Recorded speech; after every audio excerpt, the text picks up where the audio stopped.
Hey everybody, welcome to TIW Podcast. I'm Eric, and today I'm talking about all of the WWE shows from February 12th through February 17th, 2020. I was traveling for a lot of this past weekend to go to a bunch of these shows, most of these shows, and so that's why I didn't get around to recording this until now. Hopefully you caught my NXT TakeOver Portland preview episode, but other than that, I will be talking a little bit more in depth, not super in depth, about TakeOver Portland. But I'll also be talking about the preceding episode of NXT. That was NXT 548, which was broadcast on February 12th. We had NXT UK episode 80, which was on February 13th. And then we had SmackDown from Vancouver, SmackDown episode 1069 on Valentine's Day, February 14th. And let's see, 205 Live, episode 166 later that night. And then, of course, TakeOver Portland. Awesome. Every single TakeOver is somehow better than the last, and this was no exception. And then the day after that, that was in Portland. It's right there in the name. And then I headed up to Everett, Washington for Raw, episode 1395 on not December. What? I don't know what I was doing with this date. December 17th, 2022 is what I typed in my notes real quick. That is incorrect. That was February 17th, 2020. And that includes two matches that were filmed for Main Event, which has not aired as of this recording yet, but I will talk about what happened there. Okay, so first of all, NXT. I'm going to go through all this real quick, especially the stuff before TakeOver. But we opened up with Roderick Strong versus Bronson Reed. Roderick defeated him, and then Dream came onto the big screen and prodded at Roderick Strong some more. Roderick is on a mission to destroy Velveteen Dream, or whatever he wants to do with him. And when he first comes out, he's like, "No, cut the music. This isn't about the Undisputed Era or whatever. This is about Velveteen Dream coming after my family and all of that." So I get it. I sympathize with Roderick Strong, although I also sympathize a little bit with Velveteen Dream for he was thrown off the top of a truck. That also is not nice. Then we had Dakota Kai versus Candice LeRae. So this episode I watched on Hulu because it was posted on Hulu before it was posted on the WWE network, or the NXT network. Unfortunately, they cut out this match, Dakota Kai versus Candice LeRae, and they also cut out Lio Rush versus Angel Garza, which was a championship opportunity match. That was what they were fighting for. So I thought that was a strange choice for what to cut. I think it's weird that they cut anything to begin with, but I don't know. I guess it's part of the whatever deal they have with Hulu on there. Anyway, we had Dakota Kai. She defeated Candice, and then Tegan came and attacked after that. Then we had Gargano versus Cameron Grimes. They had a problem. They had a problem with each other after the show in Riverside just a couple days before. This was an awesome match, and Gargano won. So he was looking strong going into TakeOver Portland. They had Lio Rush versus Angel Garza for the championship opportunity. Another awesome match. Lio Rush won. And so next week, which is I'm actually recording this on Wednesday, February 19th. So tonight, Angel Garza will fight, Lio Rush will fight whoever the champion is. What's his name? Jordan Devlin for the Cruiserweight Championship. You had Bianca Belair defeat Santana Garrett. That was pretty quick. And then she also beat up Rhea Ripley when Rhea came out. So she was looking strong going into the weekend. And then Adam Cole defeated Kushida in a non-title match. And then throughout the episode, We saw the Broserweights, Pete Dunne and Matt Riddle, trying to get to Portland. First, they try to take a car, but I think I talked about this already in the preview episode. But first, they try to take a car, but neither of them have driver's licenses, so the car they get pulled over. I'm surprised they didn't get arrested, but then they're on a swan paddle boat, and Pete Dunne's like, "How is this gonna work?" He says, "No, this is just where I come to think." And then finally they get into the boot of a private jet, and it is Triple H's private jet. So they're stowaways. And then when they do finally get to Portland on Sunday, I'm skipping forward a little bit. Their Broserweight mobile is there, and Pete asks, "How did you get this here?" And his artistic license. So I enjoyed all that. So dumb. Okay, so then we have NXT UK. We have the debut of Aoife Valkyrie versus Amelie. I guess this is also the debut of Amelie, but nobody cares about her apparently. It's like that happens a lot where it's like, oh, this big debut of this person, and then they're fighting someone who we also haven't ever seen before, but it's basically like, oh, we don't care. It's all about this other new person we've been talking about. So it's obvious that the brand new person, or the person they've been talking about, is going to win. But Aoife wins via big leg drop kick thing. I don't know what the name of it is. They might have said the name of it, but I didn't write it down. But yeah, it was pretty solid. I think Valkyrie is pretty cool. She's from Ireland, and her gimmick, her dress, her all of that, it doesn't say, it's not like just obvious, oh look, Irish, that kind of thing. So I appreciate that. Then we had Travis Banks ask Wolf what it's like riding Walter's coattails, and so that gets him riled up a little bit. So I think we'll see that. I just wrote Banks. I was like, wait, Sasha, what? What's she do? No, it's Travis Banks. So we'll see that match happen fairly soon. Then we have Saxon Huxley versus Dave Mastiff, Bomber Dave Mastiff. Mastiff wins, and he has his eyes on that United Kingdom Championship. I think that would be a pretty good match, and I think it could take him down. I think that Dave Mastiff could become the next UK champion.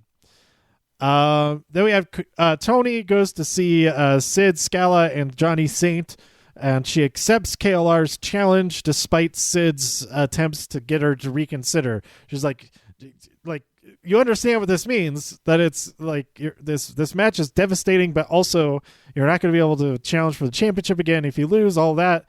And Tony says, no, I don't care. I'm going to sign it, because KLR had already signed it. Then we had James Drake and Zach Gibson come out in suits. They're complaining about how more teams get added into these matches that they have to defend their championships. Like first it was a triple threat, then it was a four-way match that they had to try to win at TakeOver Blackpool 2. It was a triple threat in Cardiff. It was a four-way. They were like, what's next? There's going to be 7-team circus rules match. And I kind of want to see a 7-team circus rules match. What are circus rules? Is it? I can't even think of a good joke for that. It's a good enough joke on its own. Let's see. They compare. Wait. So they're filming these episodes in York, and they compare the city or the town, whatever it is, of York to the Hunt. No one would notice if they were gone. The Hunt being another tag team there on the NXT UK. I was like, oh yeah, the Hunt, they're a thing. But really, they were on last week's episode. I've been thinking about them a little bit recently. Let's see. Joseph Connors bothers Radzi while he's trying to advertise NXT UK merch. I really liked that he was advertising their merch. Like, you don't see it was like a normal part of the show. It wasn't commercial. It was like just part of the show. I like that aspect of it, but it was the purpose of it was for him to just interrupt it. And I think we can also probably say he was filming it to be like a commercial type of thing, but because he interrupted, it became a regular segment of the show that they wanted to throw in there. Then we had Amir Jordan versus Joe Coffey. I think nobody was surprised that Joe Coffey won that match. And then Coffey's friends come out. Mark Coffey, well, one friend and one brother, whatever. The rest of Gallus comes out for their match. Mark Coffey and Wolfgang versus Oney Lorcan and Danny Burch. Awesome match. Go check it out. But Wolfgang pins Burch after this big kick and slam combo, and that was right after a big double submission spot. But Ilya Dragunov arrives, and he brawls with Joe Coffey, and the rest of Gallus fights back. And so Ilya is on their bad side now, coming out of the events of Blackpool TakeOver 2. TakeOver Blackpool 2. NXT TakeOver Blackpool 2, The Awakening. So yeah, pretty good episodes of NXT and NXT UK. So we'll get back to NXT in just a minute. I'm excited for this I Quit match. I think it's going to be great, and I think Kaylee Ray's definitely got to win. She's got to win that match, and it'll be pretty exciting when she does. And then who is her next opponent? I think next, if Aoife gets right up there, right away, I think that could work really well. Who could her opponent be at WrestleMania? WrestleMania weekends. And I say that because I really hope that TakeOver Tampa has the UK championships defended. There's only 3 of them. And it seems like we're going to lose one of the women's championships to women's championships to WrestleMania itself, with the results of so I am jumping forward a little bit with that. Rhea Ripley did defeat Bianca Belair at TakeOver Portland, and Charlotte Flair arrived to accept Rhea's challenge by, I think she beat her up. I don't remember exactly what happened. It was a lot of driving. I don't remember all the specifics, but more or less she accepted the challenge. I think she did beat her up. But anyway, that's exciting. And she said, I'll see you at WrestleMania. So it sounds like it's going to be on the show WrestleMania, not just WrestleMania weekend. We'll see. But we'll see what happens.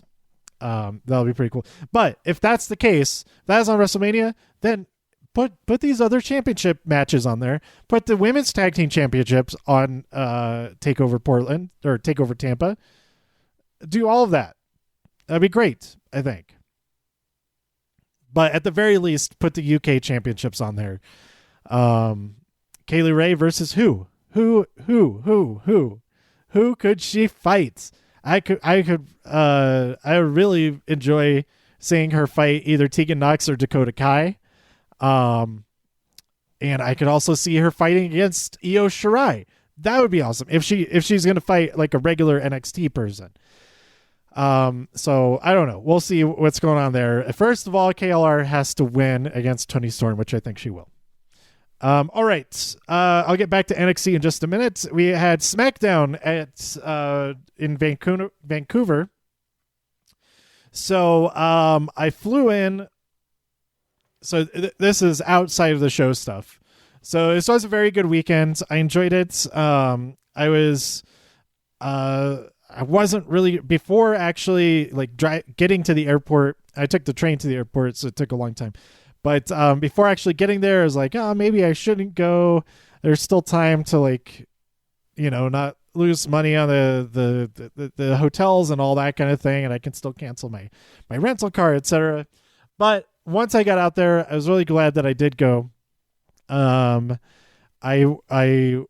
flew into Seattle late Thursday night and then rented a car early Friday morning, and then made the drive up to Vancouver through most of the day. It wasn't too bad of a drive. It was about 2.5 hours to get to my first stop, which was to check out some local shops. I actually stopped at a mall and got food and everything at a Walmart.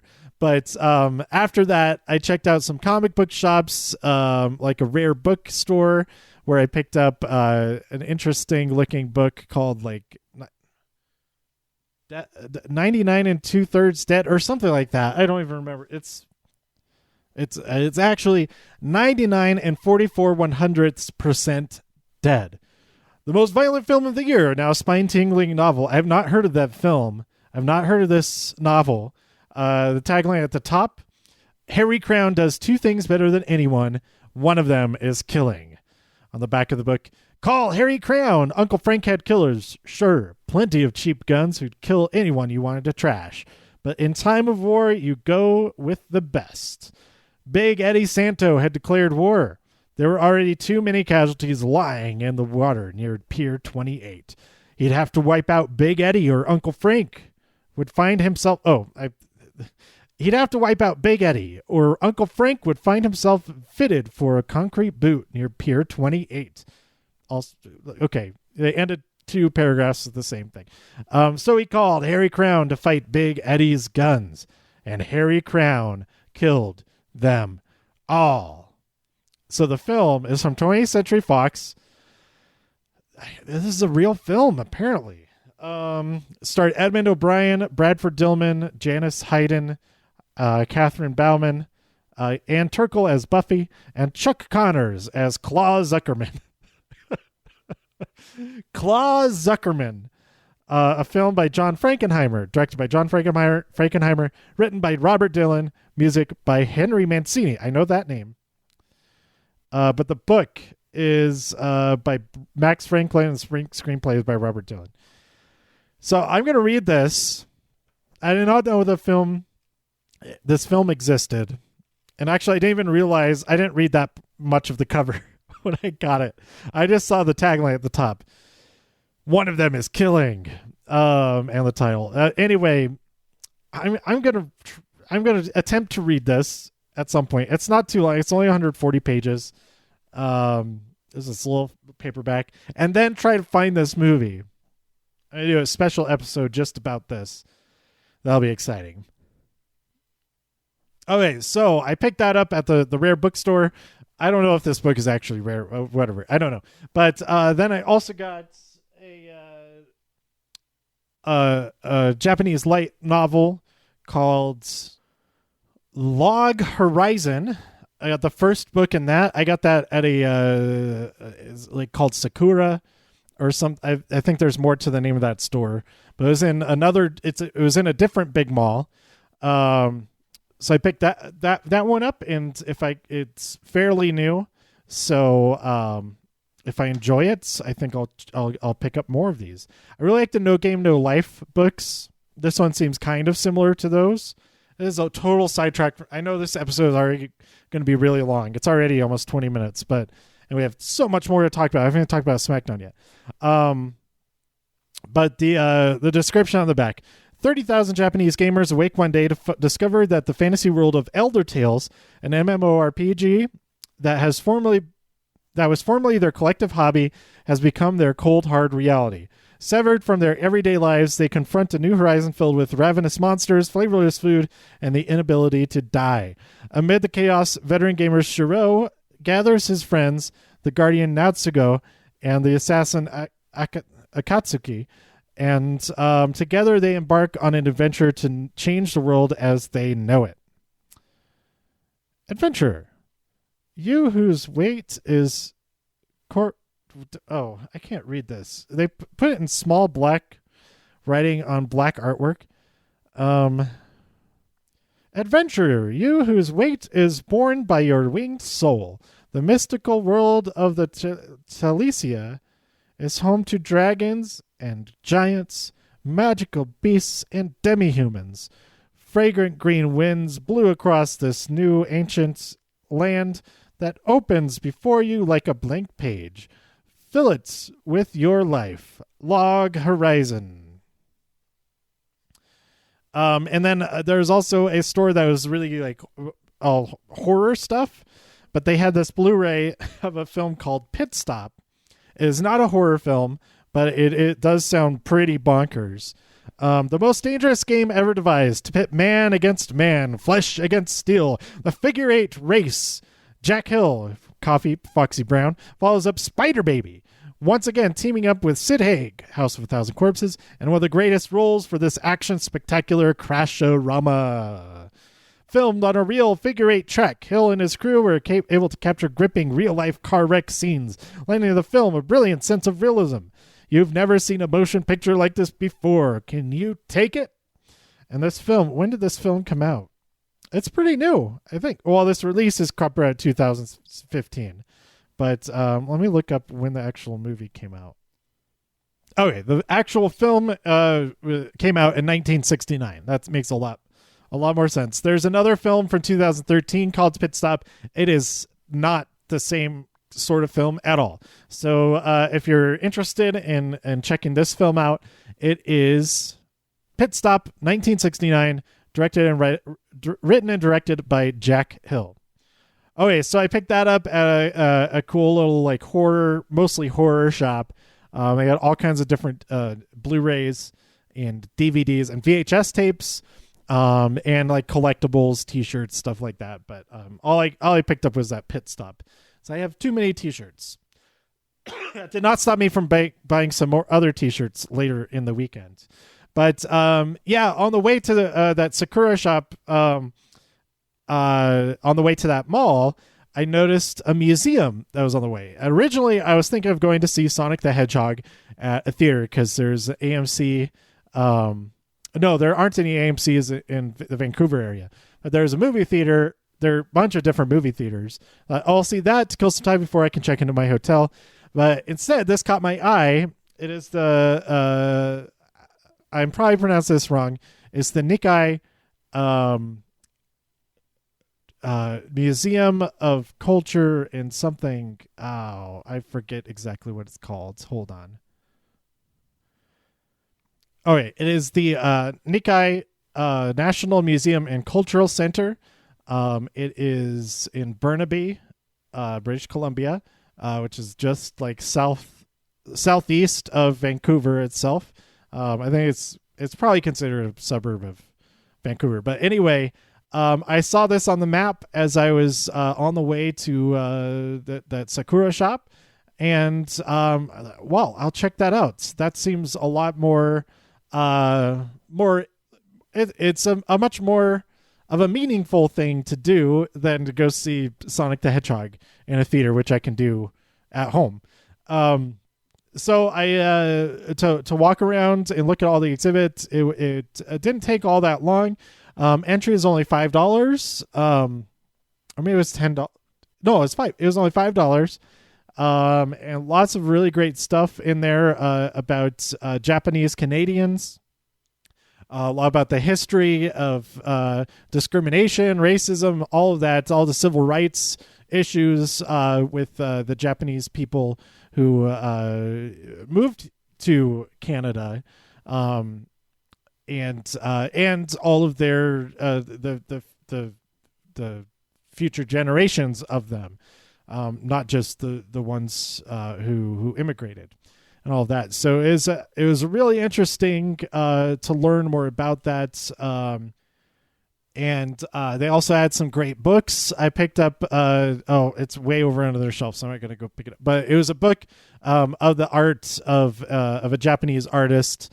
And it was a really, really great artwork in there. There's probably 5 to 10 different books I wanted to get.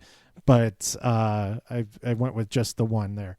So yeah, if you're in Vancouver and you have good transportation, it's kind of out of the ways from downtown, but it's right along the way from where I was coming from, and that worked out really well to stop there and check it out.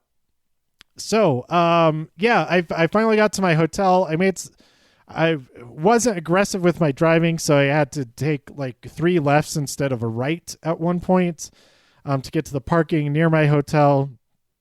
But it all worked out okay. I got there. I thought I was in a rush, but then I realized that the show actually started an hour later than I had in my mind. So I was able to get a quick power nap and then not a power nap. Why do I say it like that? Quick power nap before I rushed over to SmackDown. I was not able to meet my friends Tyler and Herman, who I met at SummerSlam in Toronto. I wasn't able to meet them before the show, but I did meet with them after the show, and that was great to hang out with them for a little bit and just talk wrestling. But before that, I got to SmackDown pretty much just in time. I got to see the dark match, which was so this is I was not aware that this was the first televised event from Vancouver in 17 years. So that was pretty cool. We had a dark match of Gran Metalik and Lince Dorado versus Drew Gulak and Drake Maverick. Metalik got the pin after a ridiculous combo. I don't remember exactly what that was, but it was, all four of them were great. Gran Metalik especially really shone in this match. He shined in this match, or shined. He was great. So we got to the actual show, a moment of bliss with special guest Carmella. Bayley comes out and calls Carmella a loser, and Carmella says, okay, well, let's do this right now then. And so they did do this right now then. We had Bayley versus Carmella. Bayley cheated to get the win. She had her feet all up on the ropes to get more leverage. And then Naomi comes out and helps Carmella beat Bayley up. And so next week, Bayley first says, I don't care who it's against. I'm going to defend this at Super Showdown. So that's kind of cool.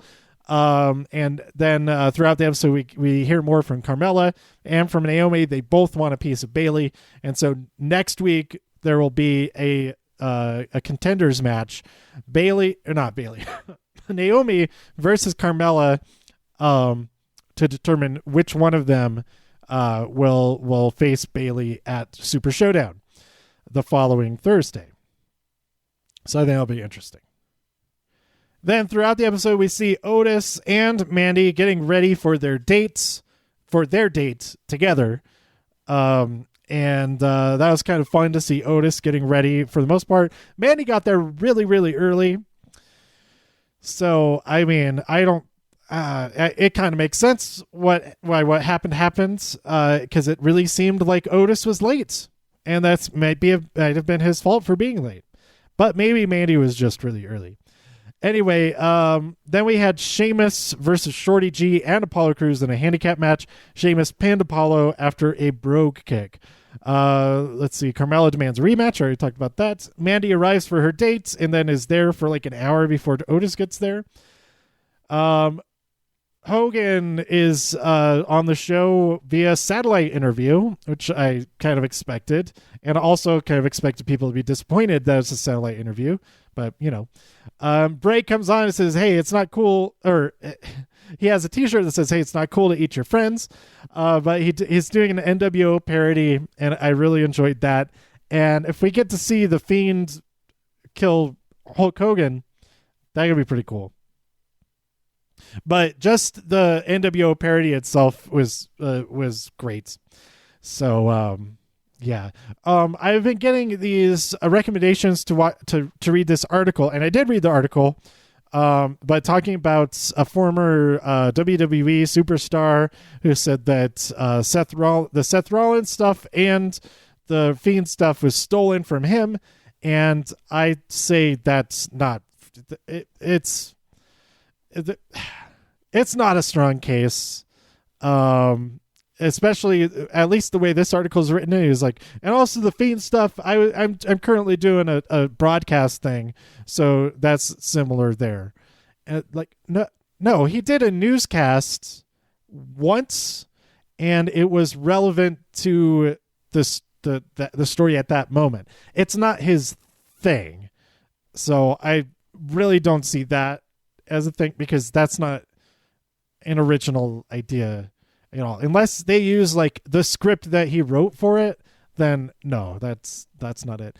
And then the whole thing with the televangelist idea, I could see that a little bit, but It's working so well for Seth Rollins.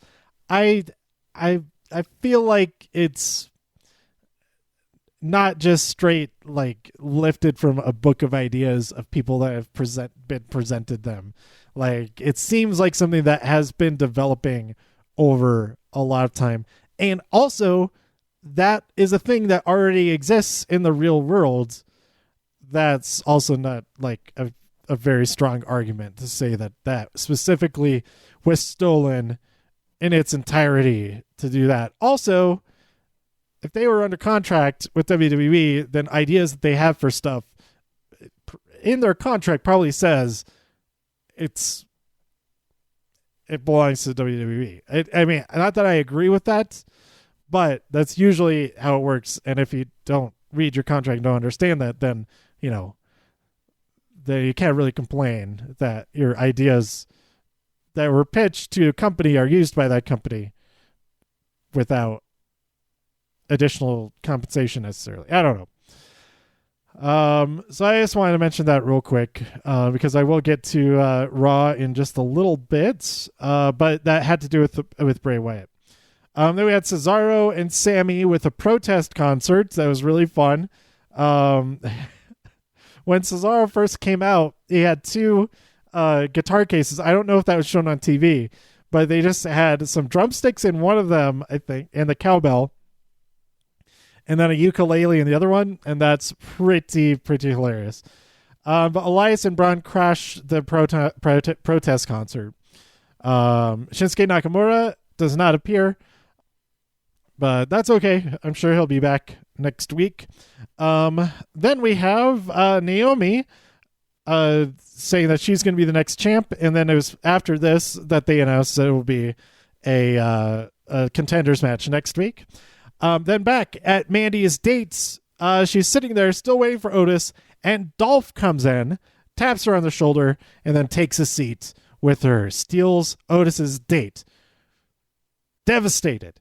Let's see. Oh, there's a really fun thing. So during a commercial break, they had the sign cam, like everybody show us your sign and all that. The music, shine, sign, da, ba, da, ba, da, whatever that song is. And they kept so they were cutting to signs and people were excited and everything. And there was this one section of people, nobody had a sign, and whenever they cut to them, they were not reacting at all. They just looked like really bored. And Greg Hamilton was like, come on, somebody show a sign. And then they cut away, they go back, oh, come on, really? Just write something on a piece of paper. And, like they kept going back to, they went back like 4 or 5 times. It was so funny. I really liked it. That might have been my favorite moment of SmackDown this weekend. This was just an okay episode of SmackDown. But yeah, I almost wonder if they were that wasn't a live camera shot and that they were actually using a clip from sometime during the night that there's nothing going on. I either way, it was really. It's more funny if they actually were not reacting at all, but it's also really funny if they were using an existing clip. I don't know. I enjoyed it. And so we had our main event: Miz and Morrison versus Roman Reigns and Daniel Bryan. Before that, Miz and Morrison cut a promo, and Morrison's like, "I've been here 1 month, and I'm also always here." Talking. I don't know what he's referring to. What were they referring to?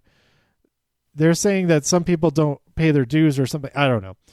But yeah, the match itself was pretty good. The ending, we had Roman win by pinning Miz, but then he's immediately attacked by Baron Corbin, who was suspended apparently.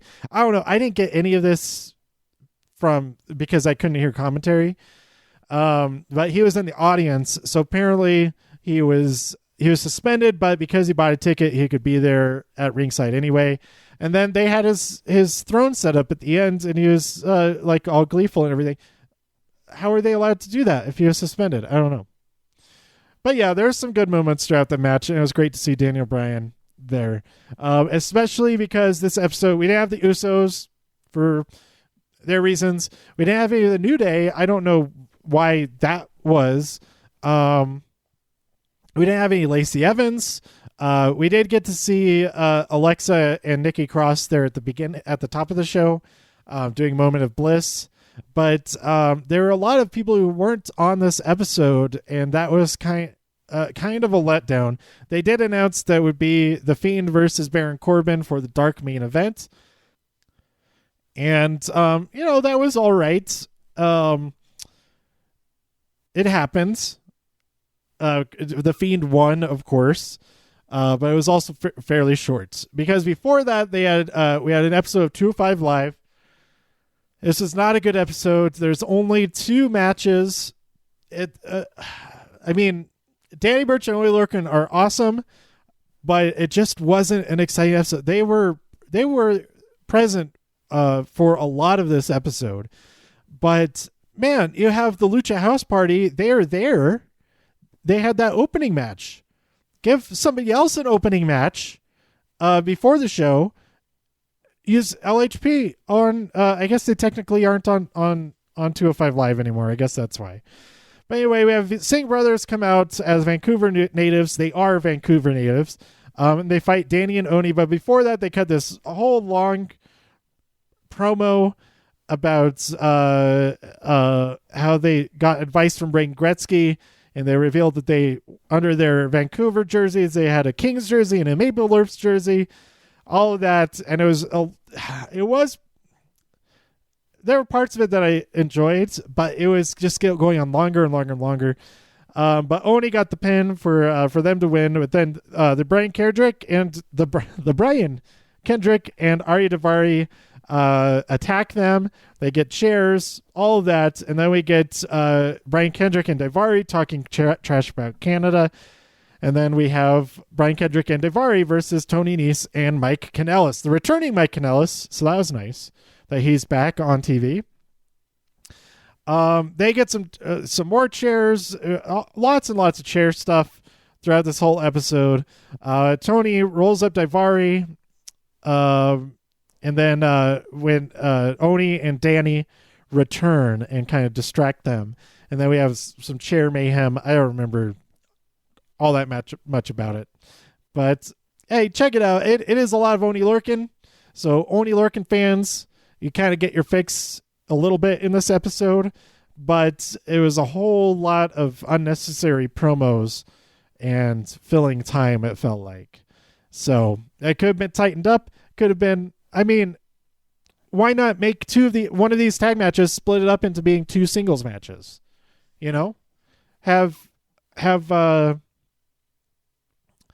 Have Kendrick versus Nese and Daivari versus a mystery opponent.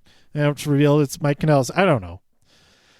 But hopefully next week's 205 is a lot better. And also next week's NXT will have the Cruiserweight Championship defended.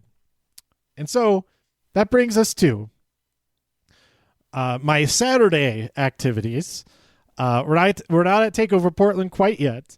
But when I was planning this trip, I was going to possibly go to wherever the house show was on Saturday night. But then I learned that Just for Laughs was taking place this weekend, and like for a couple of weeks after this. But this is the first week of it. And it just so happened that Saturday night was Middleditch and Schwartz, a show that I've been wanting to go to so much for years now. And finally, timing has worked out. I could go to this show. I'm going to go to their another one of their shows in just a couple of weeks here in Denver, and then they're also doing. They're also going to be in Austin and Dallas in late April. So I'm planning on going to that as well. Oh man, this Middleditch Schwartz was hilarious. I do it no justice trying to describe anything that happened in the show, but it's just Ben Schwartz and Thomas Middleditch doing long form improv, and it is so fantastic. I was hoping this would be a big Ben Schwartz weekend, going to see Sonic the Hedgehog also on this weekend, but as of right now, I still have not seen Sonic the Hedgehog, but I will see it very, very soon, and I'll be talking about that in probably part of this week's NXT episode. or later on. You'll be able to tell from the episode titles probably.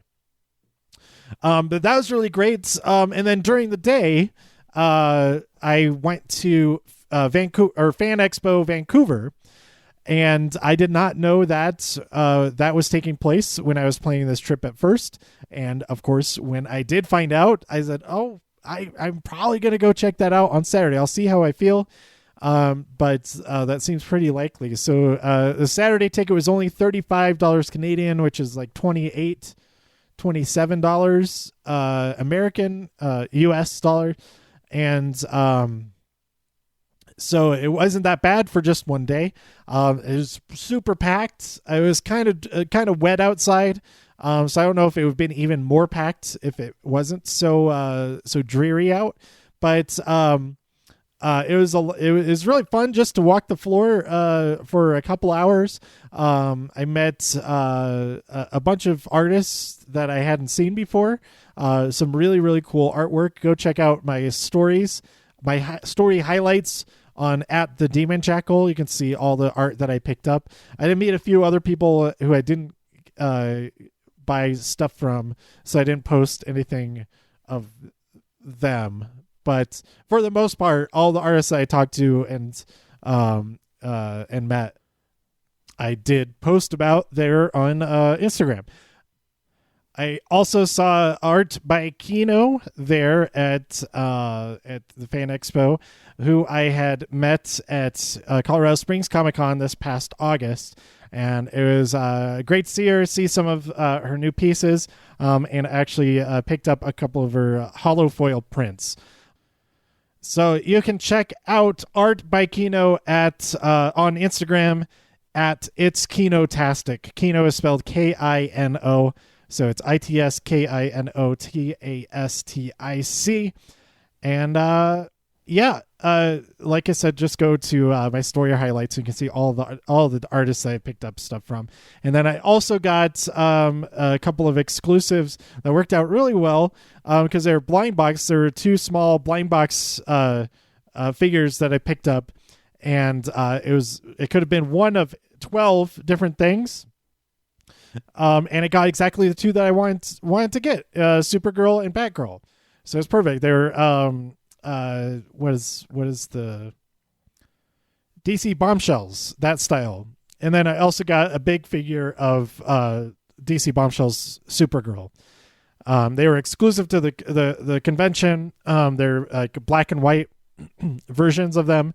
And so yeah, that was really cool. Okay, so I highly recommend Fan Expo if you check it out next year, or if they have their other events in other locations. That was really fun just to check it out. I also watched the Brandon Fraser. He was there. There's all kinds of celebrities there. I did not meet any of them, but I watched a little bit of Brandon Fraser's panel, and then I also watched the tail end of a panel about superpowers in or superpower. Or, I don't know what the name of the panel was, but it was a lady from the aquarium, and she was talking about superpowers of sea life, and if there are examples of those in comics. So that was pretty neat, and I was only there for like 10 minutes, and it was mostly like just sitting down, getting organized with all the stuff in my bags and stuff like that. But I was also listening at the same time. So yeah, go check out Fan Expo. And really any conventions. If convention is near you and you've got the time to check it out, go check it out. Support some of the artists that are there. Find some artists that you didn't know about, and see all the different styles and everything that are out there. It's really great. And also Middleditch and Schwartz. Go see Middleditch and Schwartz. I can't talk very well. So I got a very little amount of sleep before I woke up to get my car out just in time to head on down to Portland. Got there pretty early and met up with Tyler. We went to Burgerville, got some food, and then over to the arena. And and there we are. There we were for the show. So for none of these shows, I didn't buy tickets together with them. So I was we didn't attend the show in the same seats, but we were able to meet up again afterwards. And then we got some real nice dinner after some hits and misses with Denny's being understaffed, so they were taking forever. And then Red Robin was super packed, so they were taking forever. So we ended up going to a spot that I forget the name of, but it was like a rooftop restaurant at a local hotel. It was real nice, a little bit pricey, but it was delicious. I got some pork sliders. Also a chocolate peanut butter bomb, whatever that. It's like a cream, like a in a dome. It's like a dome of cream, like an inverted ice cream bowl, but it's not. I guess that's how you could describe it. It's an upside down ice cream bowl. But yeah, it was a great time. And then I headed up to Vancouver, Washington. To get some sleep at the hotel, slept in and ended up like kind of just having drive. It was a constant drive from when I woke up. It was just drive to get back up to Everett, Washington, and I barely made it in time. I got there 10 minutes before main event started for Raw. But before I talk about that, let's now talk about the best pay-per-view of the year so far, TakeOver Portland, NXT TakeOver Portland, which took place at the Moda Center in Portland, Oregon. And there's a kickoff show, and I really enjoyed that the kickoff show for this, they played it for us there in attendance. It was up on the screens. We could hear them talking and everything. And that also allowed us to boo Sam Roberts violently anytime that he appeared and even started to talk. I don't even know what he was talking about, but I enjoyed booing him along with everybody else. But so there were no kickoff matches, which I thought worked pretty well. I was wondering which of these 6 matches would be on the kickoff show. None of them were, and I thought that was just fine because all 6 of these matches deserve to be on the main card, and because all 6 matches were pretty awesome. We opened up the night with Keith Lee versus Dominik Dijakovic. Ridiculous. I don't know how anything in this match is physically possible, but it was, and Keith Lee eventually defeated Dominik Dijakovic to retain his championship. Then we had Dakota Kai versus Tegan Nox. I loved this match. I even loved the ending. I know a lot of people online and in person, all that were baffled, didn't know what was going on, didn't understand who this person was, and I absolutely appreciate that and understand that. If you don't know who the person was that came in and interfered at the end and allowed Dakota get her victory, then yeah, that will cause a lot of confusion. But since I did know who that was, I was very excited for it, and I really liked it, and I'm excited to see what's happening from here. So who interrupted? It was Reina Gonzalez, except her name was Raquel Gonzalez, which I wouldn't know. Even if the people who did know Reina were there in attendance, they wouldn't have been able to know that her name was different now. So yeah. Anyway, she interfered and threw Tegan at the table, and it hurt her and got Dakota the victory.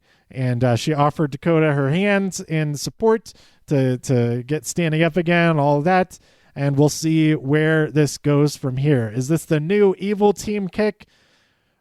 Raquel and Dakota? Dakota. I was trying to combine their names. They're too close together to combine in a clever way. It's just a confusing way. But yeah, I'm excited. I really, really, really like her. And at first I was confused too, because she has a different look than she had before, like a different hairstyle and different gear. Since all the times that I've seen her, she's really been all about that Texas stuff with, leather and a whip and all that kind of thing. So she didn't have any of this. She just looks cool. So yeah, I really like that. that match overall, and I did also like the ending. Then we had Finn Balor versus Johnny Gargano. Finn Balor won. This match was also pretty great. I'm just trying to think. I won't even rank all these matches. They're pretty. They're all great for different reasons. And I could see any one of them being argued as the best match of the night for whatever reason. But yeah, Finn Balor wins, and Johnny Gargano seems to be a little bit broken, and that'll come back a little bit later on. Then we have Rhea Ripley defend her championship successfully against Bianca Belair. I liked that we got to see some of Bianca's hair whips, since we haven't seen that happen yet. I thought because she was using them that might be the thing that got her the win. But Rhea Ripley did win after setting her up it wasn't an avalanche riptide, but she did get her set up out of it off of the ring posts, if I remember correctly.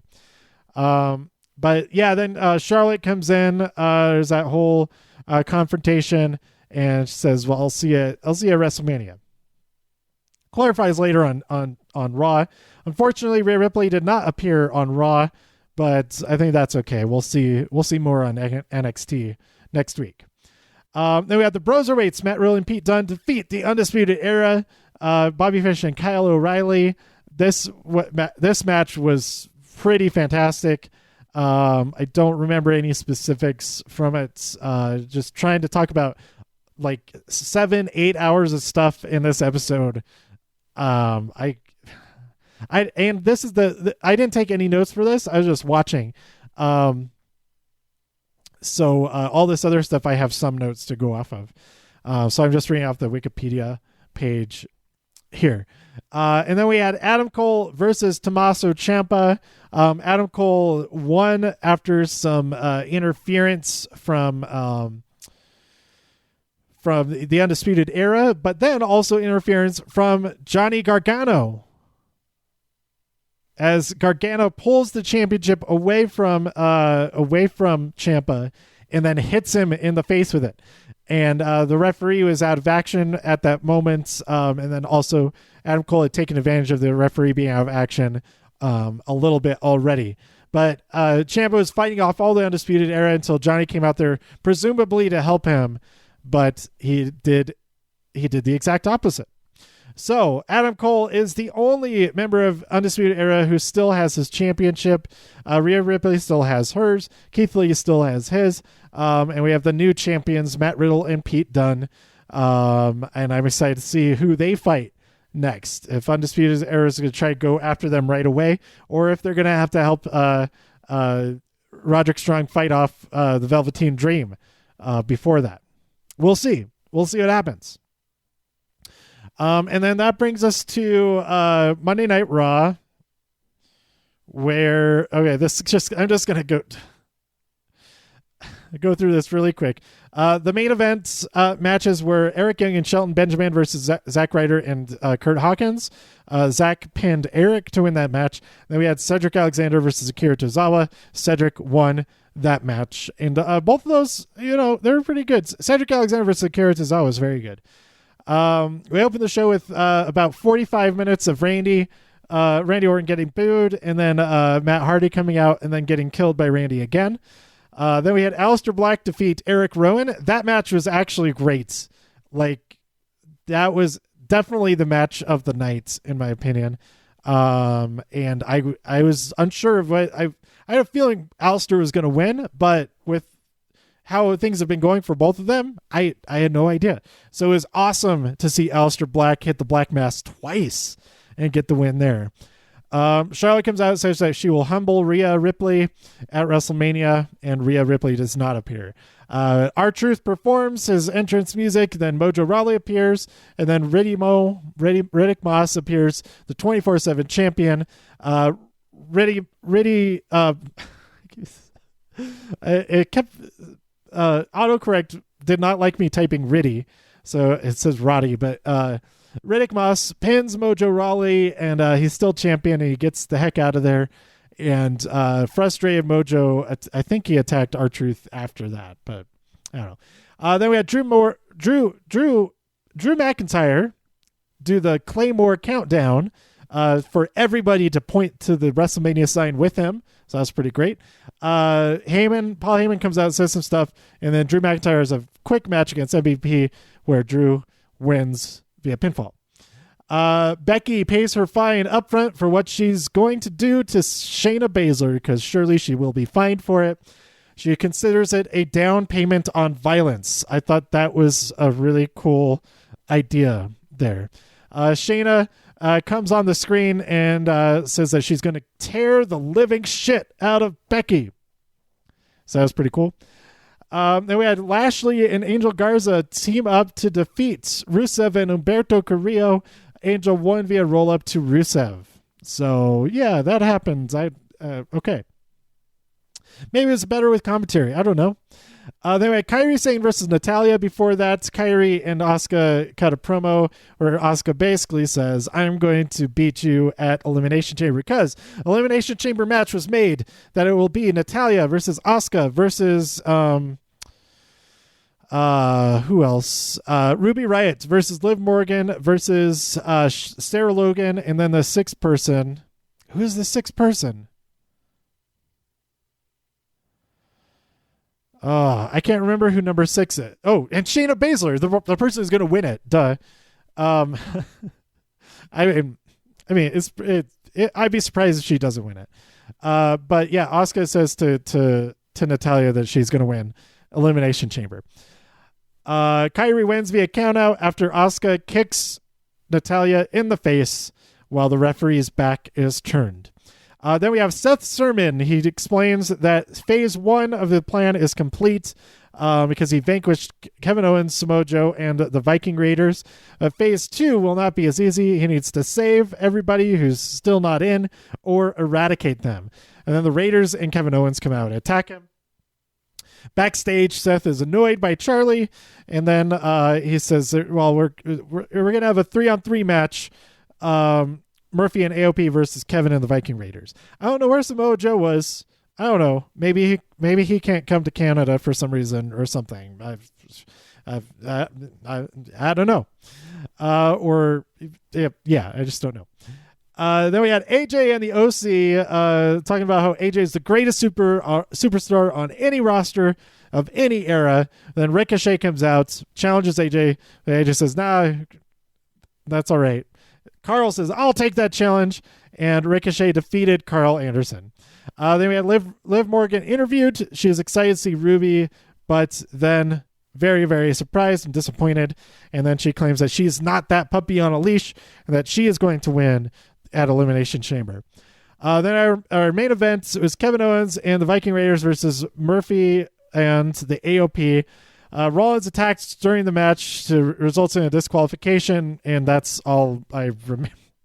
That's all I wrote down. That's all I remember.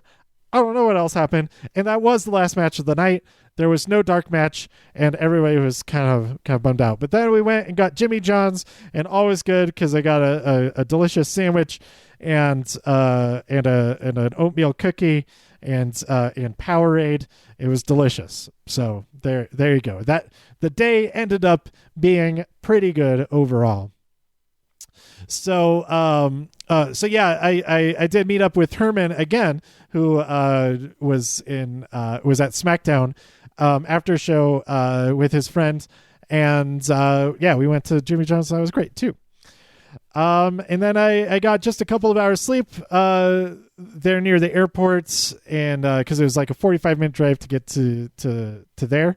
I went to the wrong Ramada because there are 3 Ramadas near the airport, and 2 of them have the exact same name, except one has North at the end of the name, and that was cut off from the email I was looking at, I think, like the email title that I was going off of.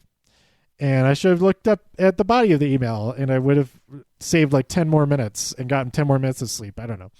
But yeah, it was a fun trip. I kind of wish Raw and SmackDown and 205 Live were better, but all the other stuff being so great still made the trip pretty worth it. And also meeting up with a bunch of friends Seeing some old faces, seeing some new old and seeing some new old faces and some new faces. Whatever. I don't know where I was going with that turn of phrase, but yeah, it was great. Hopefully they'll be back in Vancouver again. I'm not sure if I'll go to Vancouver. I don't know. Maybe they'll be able to do that before some more Seattle and Portland shows. But they got to go to Seattle and Portland more often, for sure. But they also need to come to Denver more often. I think it's a big mistake that they skipped Denver this winter. Since the last 2 years they came around, even if it was just for a house show. They came around the last 2 years. So anyway, that's it for all this stuff from this week. My trip back was pretty uneventful. Unfortunately, Claire, my Daegu, is sick, and I had to take her to a vet, to a vet and the vet that I took her to, and got some medicine. So hopefully she'll be feeling better. But because of that, I ended up canceling my plans. And also it's snowing here right now. So I ended up canceling my plans to drive down to Albuquerque to see Poppy again. Oh, Poppy opens NXT TakeOver Portland. So that was really cool. But yeah, I did not go see Poppy in concert again down in Albuquerque because of needing to stay home and give Claire all her medicine, make sure that she's doing all right. So I felt really, really bad that I was gone all weekend for like 4.5 days, almost 5 days, because while I was gone, she got sick. So luckily, she wasn't too sick that I was still able to get her to the vet to get some medicine and all that. So anyway, that's it. Let me know what you thought about all this week's WWE stuff, and also Just for Laughs and convention and all that, whatever. By tweeting me at TIW Podcast. Go to TIWpodcast.com for more reviews. If you enjoyed this episode or anything else on the site, please share some links with your friends. Subscribe on iTunes, Spotify, Stitcher, YouTube, wherever you like to listen. Stay safe out there in all the infinite multiverses, and I'll see you next time here on TIW Podcast.